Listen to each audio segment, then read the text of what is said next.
Okay, so Cullen Hendrix, you are a professor at the Korbel School of International Studies at the University of Denver, a non-resident senior fellow at the Peterson Institute for International Economics, which is a Washington, D.C. based think tank, and a senior advisor at the Center for Climate and Security. You're also an associate editor of the Journal of Peace Research, and you have spent the better part of your career doing social science research on a whole range of issues that revolve around the question of what drives conflict. Where did you first get interested in this set of issues? Just thinking like way back, where did you find that you were interested in the world beyond the community that you grew up in, the world beyond the US? And in thinking about that broader world, what was it about conflict, peace and conflict that kind of drew you in? So I have a I have a very kind of visceral memory of a time when I guess I was probably somewhere in the vicinity of 7 or 8 years old. Um, um, and I saw for the first time images coming out of the Great Ethiopian Famine. Hmm. This is Mm-hmm. images of children who were displaying kind of the classic symptoms of kind of acute food insecurity and starvation, emaciated bodies, distended bellies, and the like. And I was shocked because I think even at an intuitive level, I understood that I was looking at people who were my age in many respects, and it just didn't seem fathomable at the time. I'm not sure I could even articulate the emotions I was feeling about it. That there were human beings who were in such dire circumstances. I had a fairly normal kind of middle class kind of upbringing in Virginia and in Michigan, and I just hadn't been exposed to or seen that kind of thing before, and so I started asking questions, of my parents, and my parents are both ministers, and they were relatively um, straightforward with me about what was happening there and that there was a war and that the war was creating hunger and that the hunger was related to drought. And so, it's interesting because you can sort of extrapolate from that kind of early sort of experience, just a very, very vivid image. In a certain respect, virtually every other component that's kind of come out of my career in terms of trying to understand the relationships between food insecurity and conflict and food insecurity, the ways in which our natural environment shape human institutions and human interactions, and vice versa. And as I, got older and in my educational journey, spent some time studying in southern Mexico, I became much more, I think, sort of captivated by the puzzle of sort of why it was that these people who were around me, who seemed, in many respects, a lot like me, were just in such a living in a circumstance at such a radically different level of kind of economic development. And so I think it was the twin interest in sort of these issues related to hunger and the environment and conflict,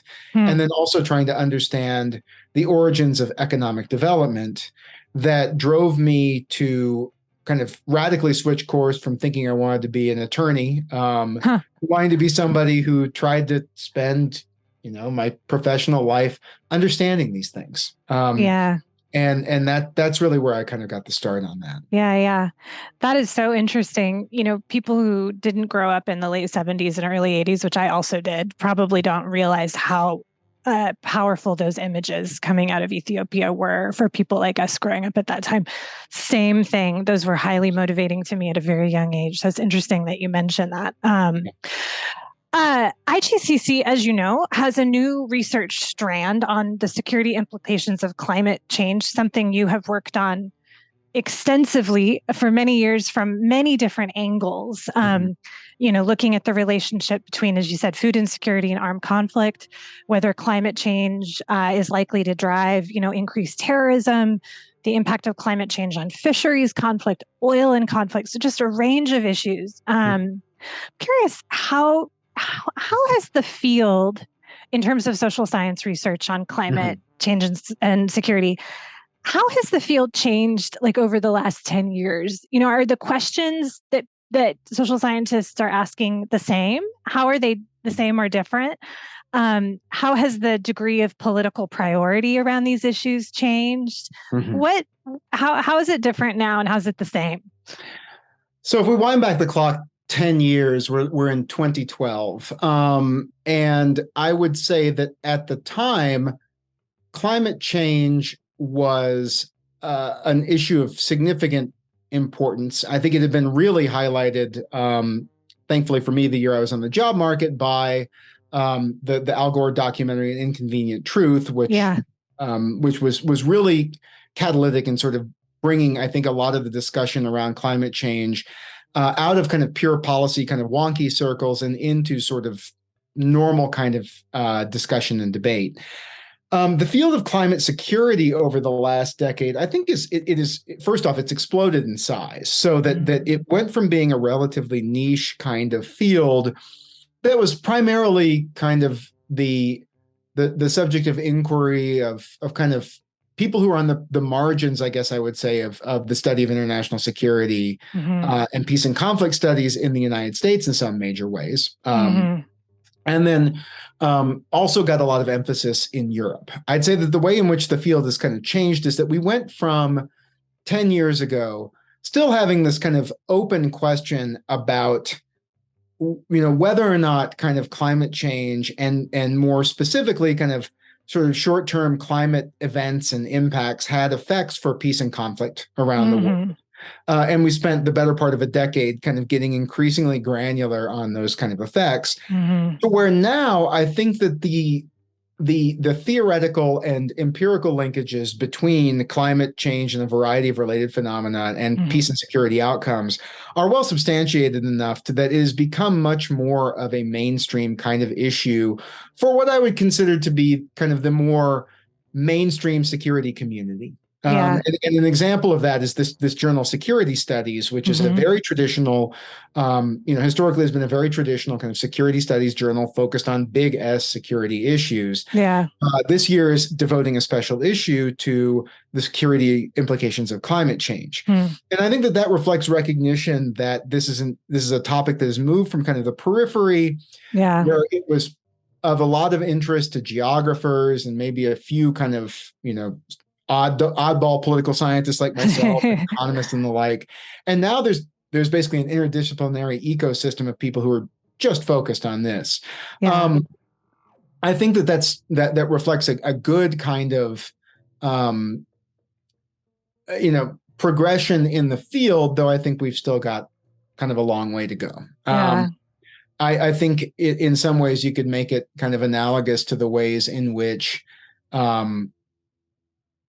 sort of some of the academic literatures and other phenomena like economic development have gone, where they went from big ideas to narrow measurement and modeling issues back to kind of big ideas and discover kind of the fundamental sources of differences in the economic development across different societies. Like it really has kind of ebbed and flowed. Now I think we're at a good spot where there's a lot of good theorizing. It's on the policy side being much more integrated into, policy discussions at the highest levels in terms of national security. And then the academic debate around it just has a lot more evidence to draw on at this point. Your research is what we call very policy engaged. And you've written a fair amount about how academics can better engage with decision makers. I have a couple of questions for you about policy engaged research. And the first is just, why should academic research influence policy? Like, why is that a good thing? Well,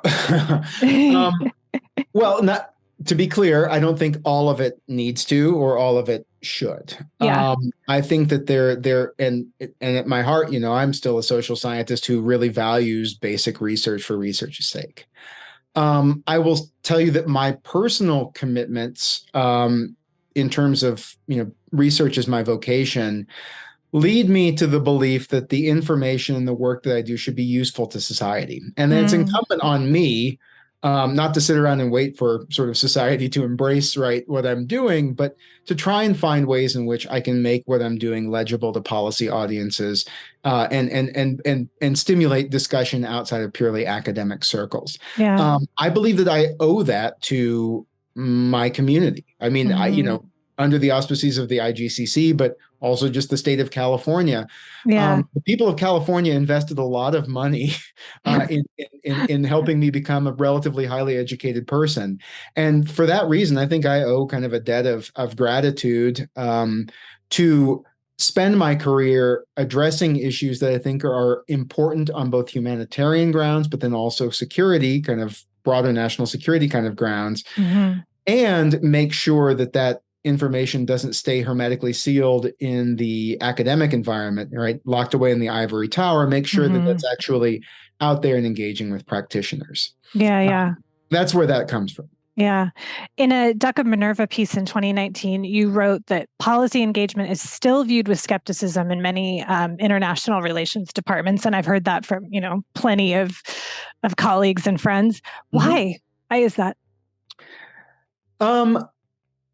I think there are a couple of reasons. One of them has to do with, I think, a general, there are a couple things. On the research side of it, I think it's because policy discussions by their very nature are a fast-moving target.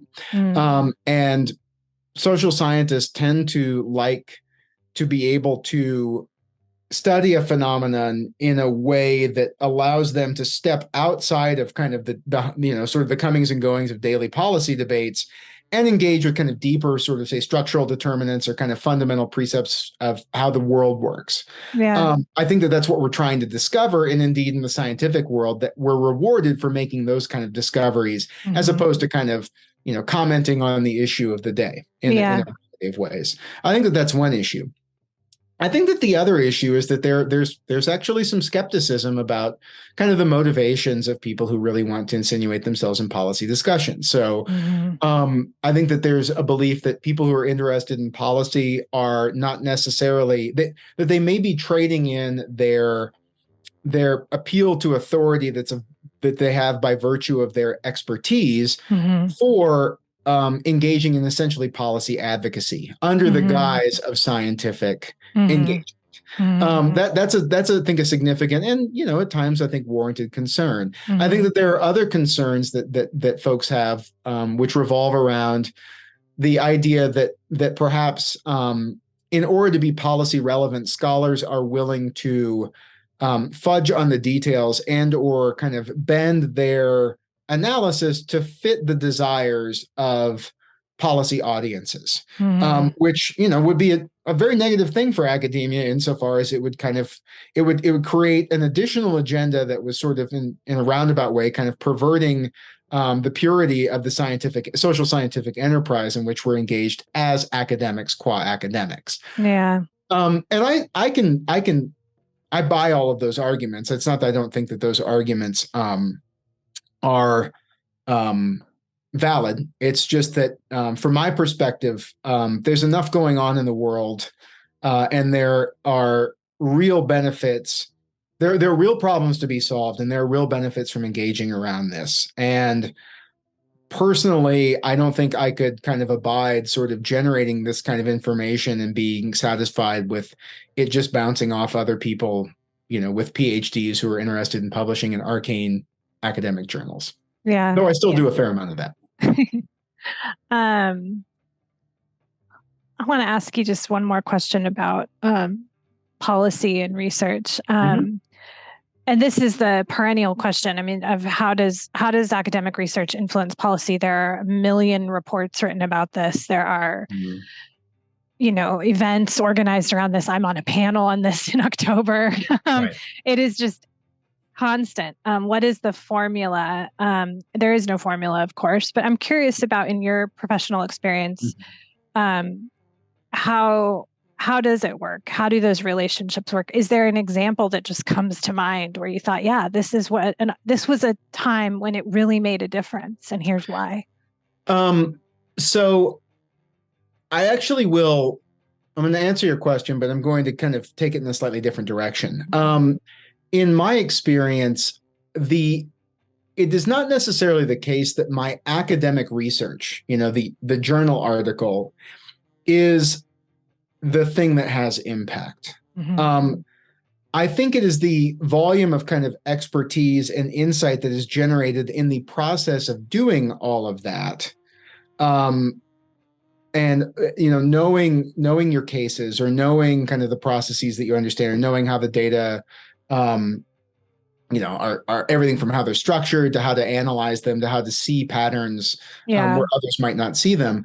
I think that that's actually more important. And this is something I've written about a little bit, which is that I think that most policy practitioners, when they're looking to engage with academic expertise, are less interested in academic scholarship than they are in academic expertise. And so when I'm really doing good work that I hear after the fact was consequential for a policy decision, that had a, yielded a positive outcome. It's very anodyne language, but nature of the communities that I engage with, that it's about as good as I can do.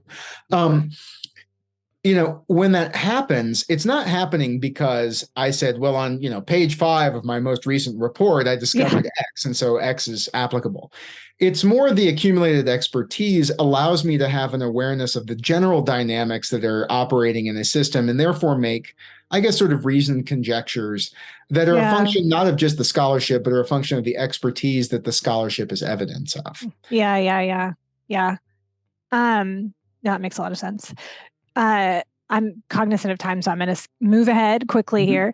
You were a dissertation fellow at IGCC when you were a doctoral student back at UCSD. You still have your San Diego phone number. I do. I want to ask about what you think is the value of university-based think tanks. From my own personal perspective, it's been a learning experience coming to a university-based kind of research institute after most of my career was spent in DC think tank kind of world. And they're very different. Yes.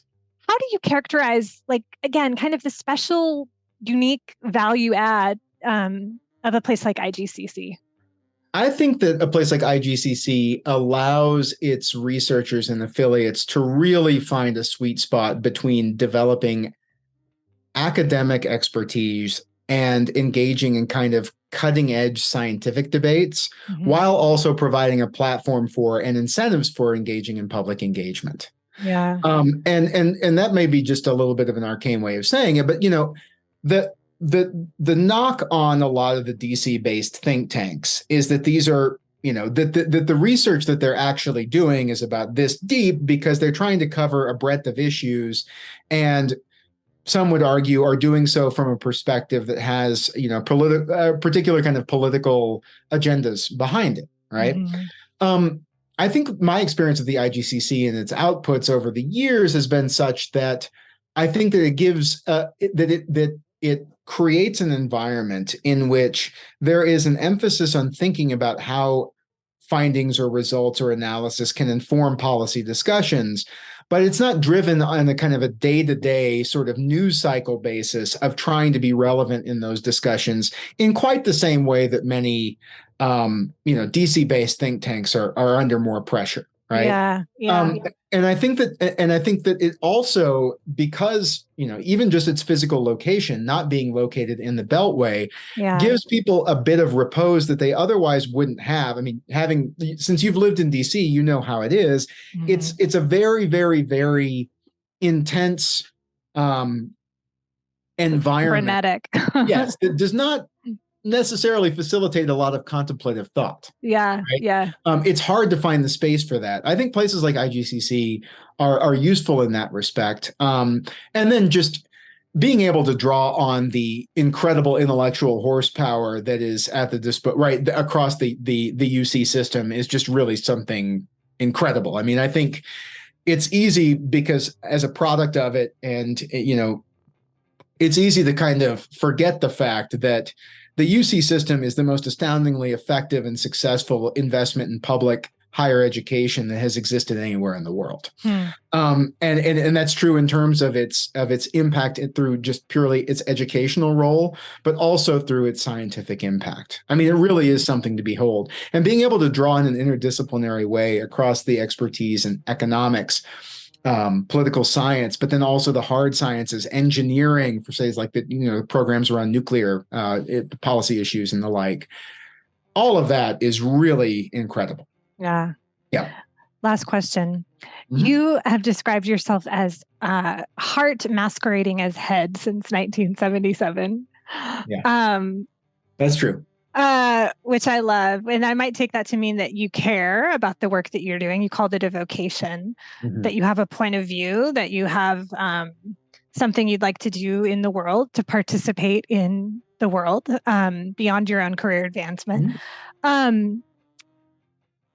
Given the topic that you work on, that you've spent a lot of your career working on, climate change, conflict, which is only becoming, as you said, these issues are far from new, but they suddenly, for many of us, feel very acute.